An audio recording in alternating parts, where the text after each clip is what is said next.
बंगाल चुनाव प्रचार खत्म होने से पहले नया बवाल खड़ा हो गया है। एक तरफ पीएम मोदी की रैली से पहले गोलियां चली हैं, तो वहीं दूसरी तरफ बौखलाए अमित शाह भरे मंच से चिल्लाने के लिए मजबूर हो गए हैं। तो कैसे टीएमसी ने ईवीएम से भरी प्राइवेट गाड़ी पकड़ी है, तो चुनाव अधिकारी भाग खड़ा हुआ है और कपिल सिब्बल ने वोट चोरी के पूरे खेल को एक्सपोज कर दिया है। आपको बयानों समेत एक एक खबरें दिखाएंगे, लेकिन खबर में सबसे पहले शुरुआत 91% वोटिंग के नाम पर कैसे खेला चल रहा है, वीडियो देखिए।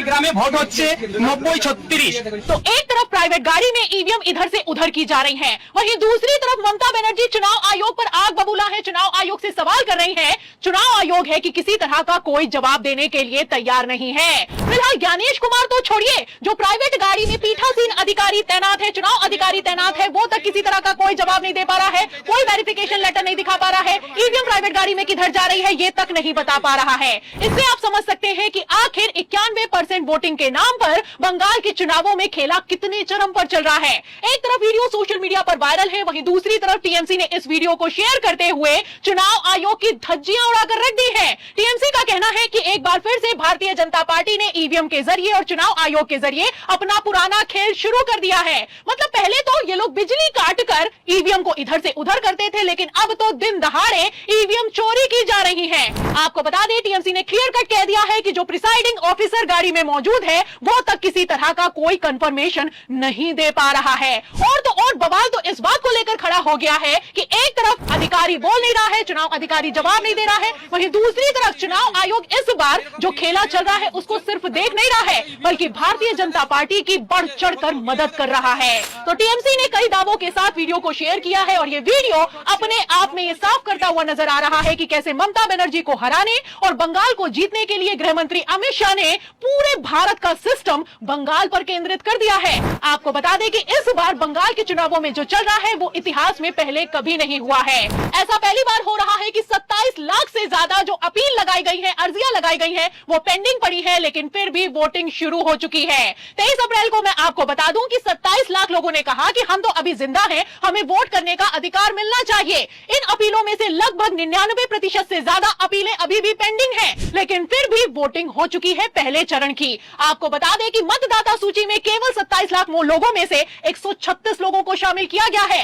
इससे आप समझ सकते हैं कि किस तरीके से बंगाल की वोटर लिस्ट अधूरी है और इस अधूरी वोटर लिस्ट के दम पर पहली बार भारत के इतिहास में किसी राज्य में चुनाव शुरू कर दिया गया है। एक तरफ चुनाव चल रहा है, वहीं दूसरी तरफ दावा यह किया जा रहा है कि पहले चरण में लगभग 92% के आसपास वोटिंग हुई है। मतलब लगभग 27 लाख लोगों की अपीलें पेंडिंग पड़ी हैं, फिर भी वोटिंग परसेंटेज चौंकाने वाला है।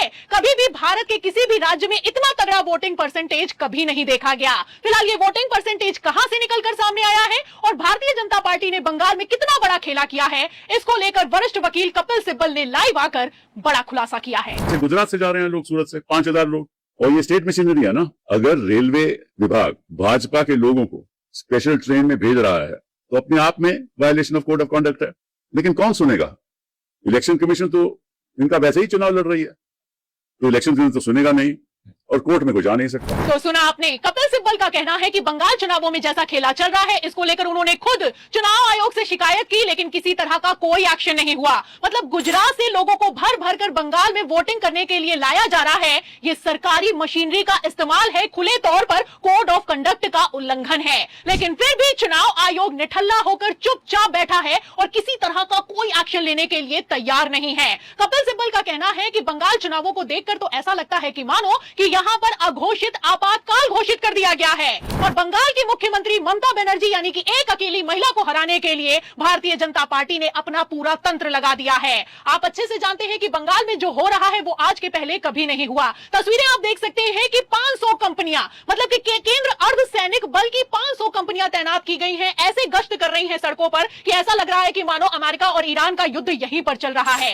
दिन रात चेकिंग की जा रही है, अनाउंसमेंट चल रही है, पोलिंग बूथों पर वोटर से ज्यादा सीआरपीएफ के जवान तैनात हैं, लेकिन फिर भी बंगाल के चुनावों में खुलेआम धांधली की तस्वीरें निकलकर सामने आई हैं। अरे आलम तो यह हो चुका है कि केंद्र सैनिक बलों की तैनाती के बावजूद आज जब चुनाव प्रचार खत्म होने से ठीक पहले प्रधानमंत्री नरेंद्र मोदी रैली करने के लिए पहुंचे तो गोलियां चली है। सिर्फ गोली नहीं चली है बल्कि बम फेंका गया है, जिससे एक सीआईएसएफ का जवान घायल हो गया है। तो यह हाल हो चुका है बंगाल के चुनावों का। एक तरफ चुनाव प्रचार के दौरान प्रधानमंत्री नरेंद्र मोदी भरे मन से कह रहे हैं कि आज आया हूं, अब शपथ ग्रहण में आऊंगा, वहीं दूसरी तरफ गृह मंत्री अमित शाह भरे मंच से हार के डर से बौखला रहे हैं और चिल्ला रहे हैं। मुझे बताओ राणाघाट वाले, इतनी विशाल संख्या में आए हो, दोनों सीटें जिताओगे क्या?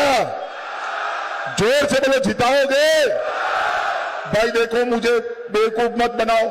तो सुना आपने, ये राणाघाट का चुनाव प्रचार है। गृह मंत्री अमित शाह मंच पर मौजूद हैं, अच्छे से जानते हैं कि बंगाल में उनका कोई जनाधार नहीं है, इसीलिए कहते हैं कि राणाघाट की दोनों सीटें क्या मुझे जिताओगे? इस पर पब्लिक कहती है कि हाँ बिल्कुल। तो अमित शाह कहते हैं कि मुझे बेवकूफ मत बनाओ। तो कैसी कैसी सुनामी चली, कैसी आंधियां आई। लोकसभा चुनावों से लेकर विधानसभा चुनावों में कई तरह के हथकंडे अपनाए गए, लेकिन फिर भी भारतीय जनता पार्टी बंगाल में ममता बनर्जी के किले को धराशाही नहीं कर पाई। अब इसी स्थिति को अमित शाह ने भांप लिया है और अब तो रैली में खुद मानते हुए नजर आ रहे हैं, खुद कहते हुए नजर आ रहे हैं कि मुझे बेवकूफ मत बनाओ। आपको बता दें कि 2021 के बंगाल के विधानसभा चुनावों में अमित शाह ने 292 में से 200 सीटें जीतने का दावा किया था, लेकिन यहां पर 200 तो छोड़िए, सैकड़ा तक भारतीय जनता पार्टी नहीं पार कर पाई, केवल 77 सीटें आई। तो फिलहाल जैसे हालात थे, ऐसे में इस बार बंगाल के विधानसभा चुनावों में क्या होने वाला है? जिस तरीके से गृह मंत्री अमित शाह 15 दिनों से बंगाल में डेरा डालकर बैठे हैं और भारतीय जनता पार्टी ने बंगाल के चुनाव को अपनी नाक का सवाल बना लिया है,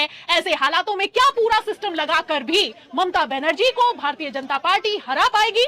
इन सभी सवालों के जवाब में इस पूरी रिपोर्ट पर आपकी क्या राय है? इस बार बंगाल में शाह वर्सेस ममता में कौन बाजी मारने वाला है? जो भी आप सोचते हैं हमें कमेंट बॉक्स में जरूर लिखें। वीडियो को ज्यादा से ज्यादा शेयर करें।